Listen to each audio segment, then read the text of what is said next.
Aprobaron en comisiones ya la reforma al Poder Judicial. La discusión en la Cámara de Diputados continúa y Fernando Damián nos tiene los detalles. Claudia Sheinbaum designó a Víctor Rodríguez Padilla como el próximo director de Pemex. Ambos se comprometieron a cumplir con la transición energética. Más de 24 millones de niñas y niños en todo el país regresaron a clases. A pesar de esto, algunos estados en este inicio del ciclo escolar van a tener que esperar.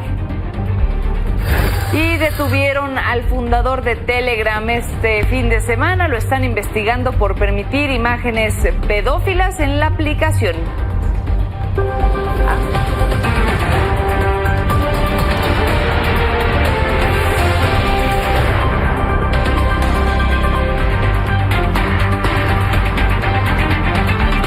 Bienvenidos a su espacio. Ya son las 11 de la noche y junto con todo el equipo le tengo los 30 minutos de información que necesita en el día.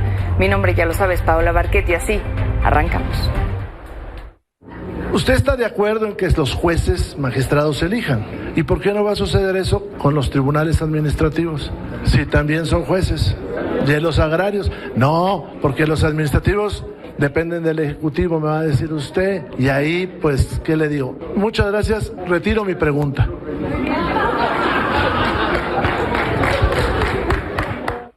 Hace unas horas, Morena y sus aliados ya aprobaron en comisiones la reforma al Poder Judicial. Entre los puntos confirmados en este proyecto están elegir a los jueces, ministros y magistrados por voto popular, reducir el número de los integrantes de la Corte de 11 a 9, protección para los juzgadores que lleven los casos relacionados al crimen organizado, entre algunas otras. Durante la primera discusión presentaron 330 reservas por este proyecto. Y así se vivió parte de la primera discusión en el Pleno que piensan pasar en la segunda parte mañana mismo.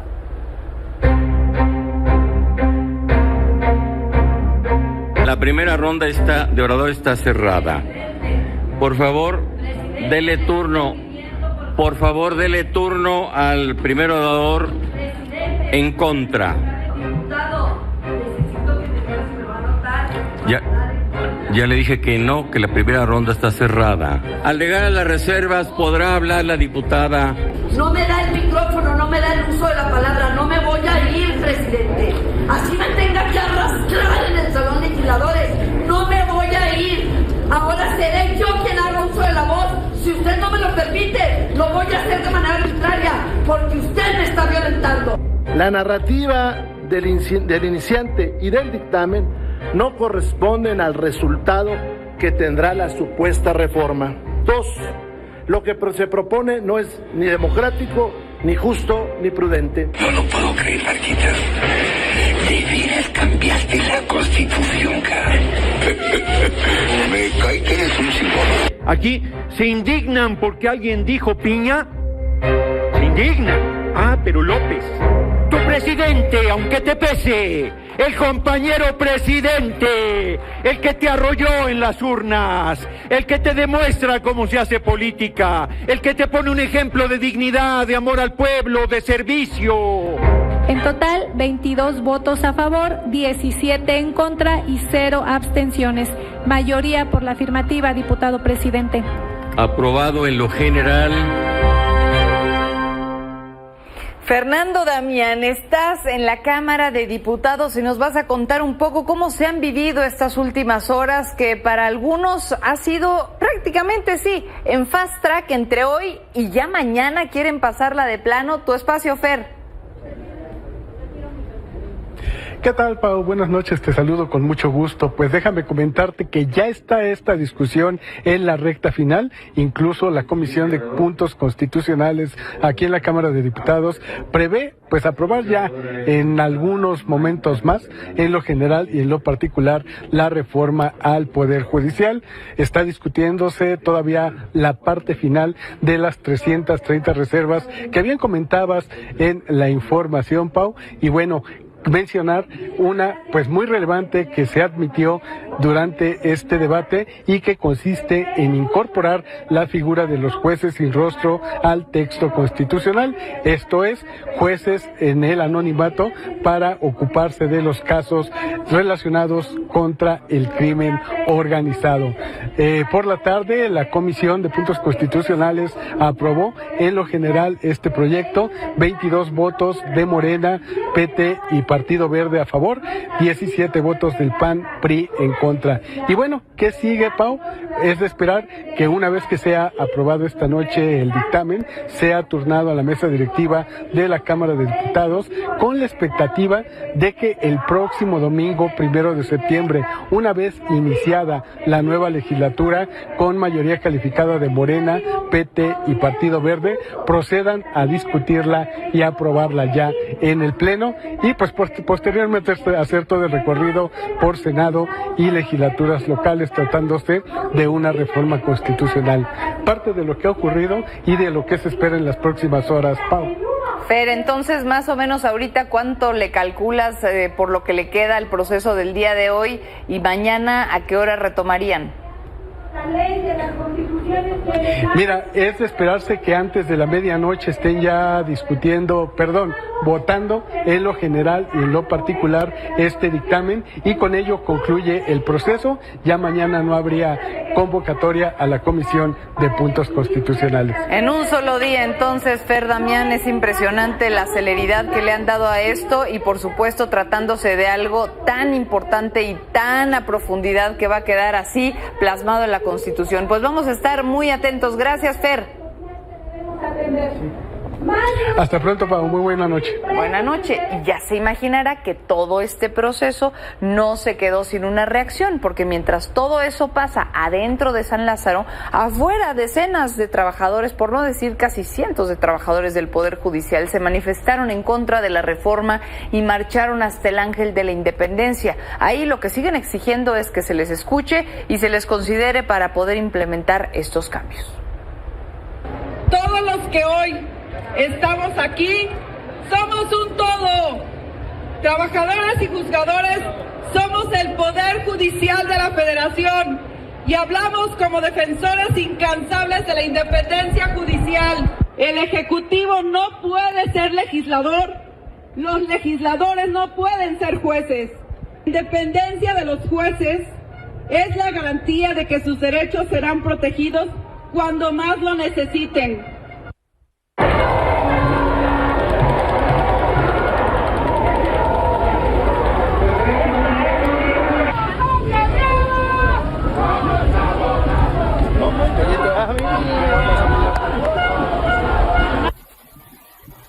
En caso de que esta reforma fuera aprobada, las elecciones de jueces, ministros y magistrados se tendrían que dividir en dos periodos. Primero, en 2025 y la segunda parte en 2027. Pero como aquí también le he comentado, el tamaño de la boleta electoral de todas formas sería muy extensa porque tendríamos que incluir por lo menos 1,600 cargos por determinar. Sí, nosotros. Rubén Moreira, coordinador de los diputados del PRI, nos intentó explicar a detalle cómo sería el proceso. Escúchelo. Usted va a ir y va a recibir ahí en la casilla, como siempre, una boleta para ministras y ministros de la Suprema Corte de Justicia de la Nación. Va a seleccionar 9, pero tendrá usted una lista de 81 candidatos. Como no hay cuadrito para pasarle una cruz, pues usted tendrá que agarrarlos y anotarlos acá. Imagínese ese proceso. Pero además va a recibir otra boleta para magistraturas del Tribunal de Disciplina Judicial. Una más, para seleccionar a magistrados de la Sala Superior del Tribunal Electoral del Poder Judicial de la Federación. ¿Para qué le cuento? Son un montón de boletas.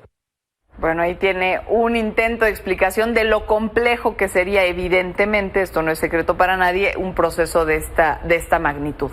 Ahora, este tema también ha causado tensión entre las relaciones de diplomáticos, no solamente con Estados Unidos, sino con Canadá, por supuesto, pero particularmente en el caso de Estados Unidos, después de que Ken Salazar, el embajador de ese país en México, rechazó la reforma al Poder Judicial, aseguró que esa siempre ha sido su postura y que esto no debería de romper su relación con el presidente. Así lo dijo en entrevista con Víctor Hugo Michel. Hoy, Andrés Manuel López Obrador y también Claudia Sheinbaum respondieron a esto. Vamos en buen camino. No hay que pelearnos porque deberíamos celebrar primeramente el grande trabajo que hemos hecho entre México y Estados Unidos. No cambié de opinión. Yo nunca he apoyado la elección directa popular de jueces, ni en junio ni en toda mi vida. El asunto es que los temas relacionados con México pues nos corresponden a nosotros. No pueden venir extranjeros, ningún gobierno extranjero, a tratar asuntos que solo corresponden a los mexicanos. Luego nunca está cerrado. Pero hay cosas que nos competen a los mexicanos y a las mexicanas. Y hay otras que sí nos competen a la relación. Ahora, precisamente Claudia Sheinbaum hoy presentó al nuevo director de Pemex. Se trata de Víctor Rodríguez Padilla. Es un perfil técnico, experto en economía energética, físico de profesión y actualmente es profesor titular del Departamento de Sistemas Energéticos de la UNAM. Él, además, compañero de estudios de la presidenta electa, se comprometió ahora a cumplir con la transición energética de nuestro país. El día de hoy tengo mucho gusto de presentar al próximo director de Petróleos Mexicanos. Es Víctor Rodríguez Padilla. Pues es un gusto que haya aceptado dejar la academia y ayudarnos en Pemex. Quiero agradecer a la presidenta electa por la gran oportunidad que me ha dado para participar en su equipo de gobierno. Nos entregaron una empresa devastada, una empresa en ruinas. Nosotros necesitamos mantener la base de alimentación de la economía en energía, y esa base siguiendo petróleo y gas, mientras hacemos la transición energética. Todo lo que venga aumento de la demanda de energía va a ser renovable. Vamos a hacer un esfuerzo mayúsculo, grande, en desarrollar las fuentes renovables de energía. Todo lo que podamos hacerlos, y Pemex va a jugar un papel fundamental. Bueno, y por supuesto, la tarea de este nuevo titular de Pemex no va a ser menor. Finalmente lo sabemos, Petróleos Mexicanos tiene una deuda de más de 100,000 millones de pesos, a pesar de que este año, además, recibió 624,800 millones de pesos como parte de su presupuesto del gobierno mexicano. Por supuesto, también.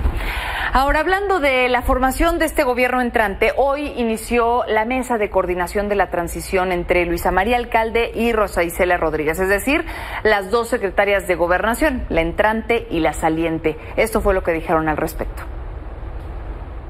Tenemos pues la plena seguridad de que esta transición va a ser un proceso, una transición inédita, transparente, por supuesto, sumamente eficaz, pero inédita.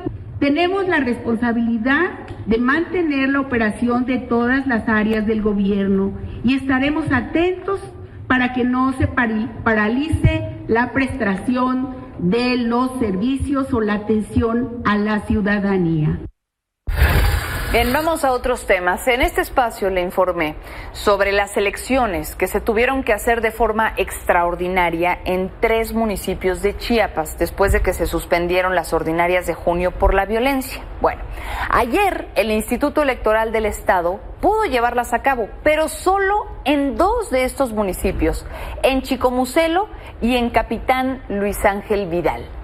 En el caso de Panteló, el tercero de ellos, otra vez tuvieron que ser canceladas por la violencia. La autoridad electoral, claro, tuvo que informar sobre este escenario al gobierno estatal y ahora pues van a tener que esperar la respuesta para determinar los siguientes pasos.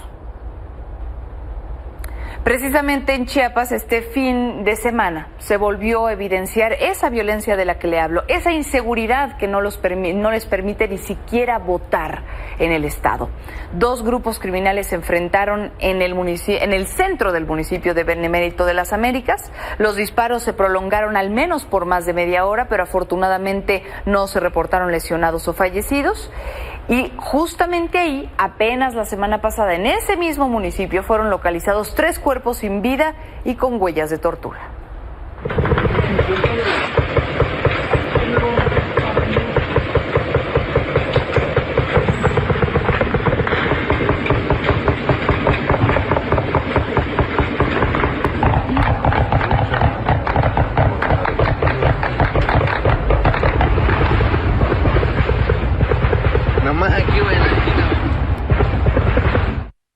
Ante este contexto de enfrentamientos y reclutamiento forzado que desde hace meses padecen en la zona sierra de Chiapas, el obispo de la diócesis de San Cristóbal, Rodrigo Aguilar, exigió a las autoridades de los 3 niveles de gobierno generar condiciones para que haya paz entre los pobladores.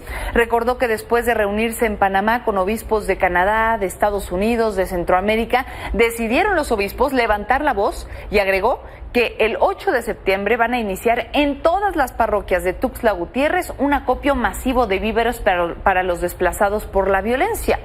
Por su parte, Luis Manuel López, obispo auxiliar de San Cristóbal de las Casas, dijo que después de las elecciones se quiere seguir disfrazando la violencia que se vive en el Estado. No puede haber libertad donde hay violencia, donde se les obliga a votar por determinado candidato, donde ahí las armas son las que pues determinan el destino de los lugares. Es lo que nos duele porque parecería como que de esa manera quieren decir no pasa nada, hay elecciones, ya la gente votó y da la impresión, pues sí, si ya hubo elecciones, están en paz. Ahora, en la víspera del Día Internacional de la Desaparición Forzada que se conmemora este viernes, cientos de familiares y amigos los recordaron. Por ejemplo, en el Estado de México, un grupo de madres pues estuvieron ahí precisamente recordando a estas personas y lo hicieron también en Baja California, en donde realizaron una misa en un predio conocido como La Gallera, en donde entre 1984 y 2009 fueron disueltos alrededor de 600 cuerpos. También se conmemoró a las víctimas de Zacatecas, Michoacán, Veracruz y Nuevo León. Nos ponemos de pie.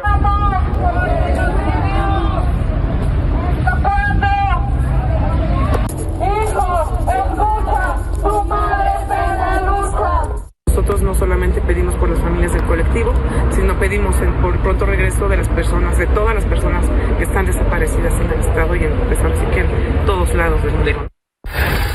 En otros temas, más de 24 millones de niñas y niños estudiantes de educación básica regresaron a clases para iniciar el ciclo escolar 2024-2025. En este nivel, el calendario de la SEP considera que van a haber 190 días de clases y los estudiantes van a poder disfrutar de 12 puentes y 2 periodos vacacionales. Pero como se lo decía, no todos los niños, no todas las niñas de este país pudieron regresar a clases. En Tabasco, familiares de alumnos de educación básica se manifestaron para exigir que las autoridades locales terminen las obras de construcción en los planteles y así evitar que los menores sufran accidentes. Escuelas de Tabasco iniciaron el nuevo ciclo escolar, pero con inconformidades. En la primaria Elena Salaya, las vacaciones no alcanzaron para terminar obras del programa La Escuela es Nuestra. Los padres se molestaron al enterarse. Si la escuela no cumple con los requisitos mínimos de seguridad para los niños, se debe de suspender clases. Ante la inseguridad que representa la obra para los menores, muchos prefirieron dejar a sus hijos en casa.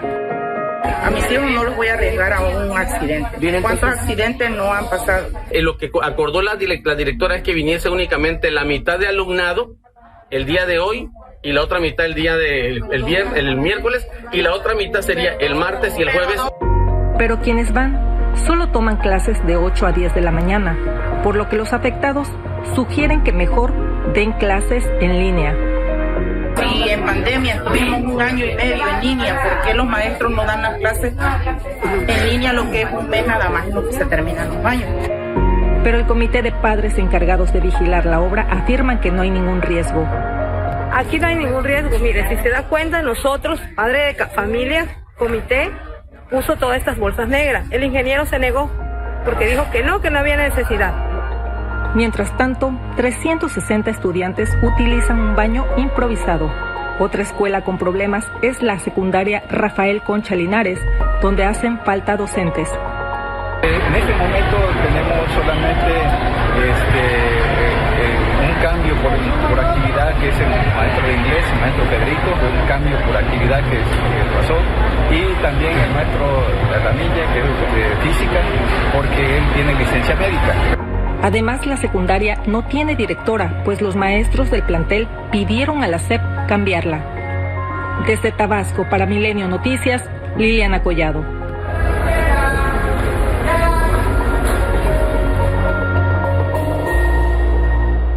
Otros pequeñitos que tampoco pudieron regresar por obvias razones son los de Chalco. Ahí, por las inundaciones, las lluvias, el colapso del sistema del drenaje, 22 escuelas se mantienen bajo el agua, así que no pudieron regresar a clases. Ante esto, las autoridades anunciaron que siguen trabajando para que el drenaje pueda funcionar y en 3 semanas podrían regresar a la escuela. Antes de irnos a un corte, ponga atención. Si vive en la ciudad de Reynosa, en Tamaulipas, la Comisión Municipal de Agua Potable y Alcantarillado anunció cortes en el suministro de agua y un cambio en los horarios para distribuirla. Se va a implementar para mejorar el abastecimiento y los sectores, va a ir por sectores, así es como se va a estar distribuyendo el agua. Nos vamos a un corte y al regresar le tengo los detalles sobre la detención del fundador de Telegram. Volvemos.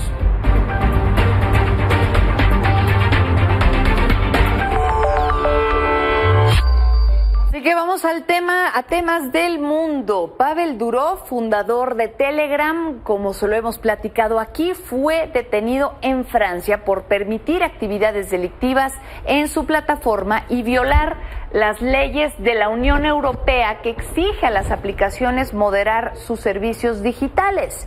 Emmanuel Macron habló de este tema y aseguró que la detención no tiene nada que ver con una situación política. Mientras tanto, en Estados Unidos, Kamala Harris rompió otro récord y es que ahora fue en recaudación de fondos para su campaña presidencial, superando así a Donald Trump. Desde el 21 de julio hasta hoy, la candidata demócrata ha recaudado alrededor de $540 millones. De esos, 82 millones fueron de los 3 días que duró la convención demócrata.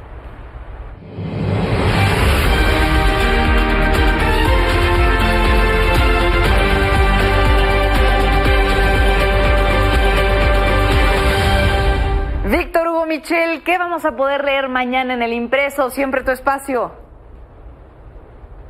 ¿Qué tal, Pau? Muy buenas noches. Así es, nos vamos con un adelanto de lo que tenemos en la edición nacional de Milenio Diario para este martes.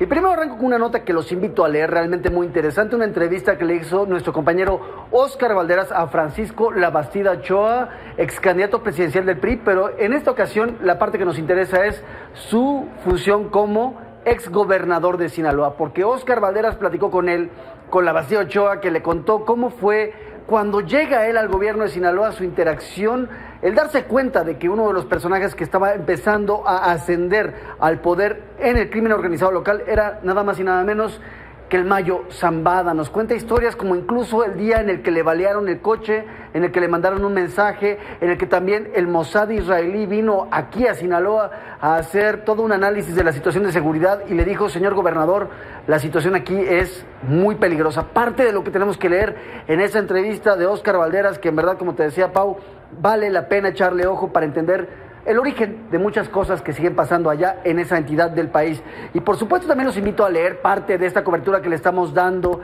al seguimiento a la entrevista que tuvimos con el embajador de Estados Unidos, Ken Salazar, respecto a la reforma judicial y las propuestas que él hace a seguir aquí en México para no elegir a jueces de voto directo, sino otros mecanismos que hay en la Unión Americana. Nos metimos a ver precisamente cuáles son esos mecanismos y nuestra compañera Alejandra Sigala nos deja una nota sobre cómo funcionan las formas de revocación de mandato de jueces en varios estados de la Unión Americana, un texto que también vale la pena leer para ver algunas de las opciones que está dejando Washington sobre la mesa en esta discusión de la reforma judicial. Y por último también los invito a leer este perfil de Víctor Rodríguez Padilla, el nuevo titular de Pemex, un hombre de todas las confianzas de Claudia Sheinbaum, un hombre que viene de un perfil científico duro, bastante distante de lo que es Octavio Romero Oropeza, el actual titular de Pemex.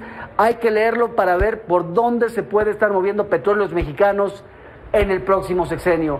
Parte de lo que tenemos en la edición nacional de este martes, Pau. Muy buenas noches. Buenas noches, Víctor Hugo Michel.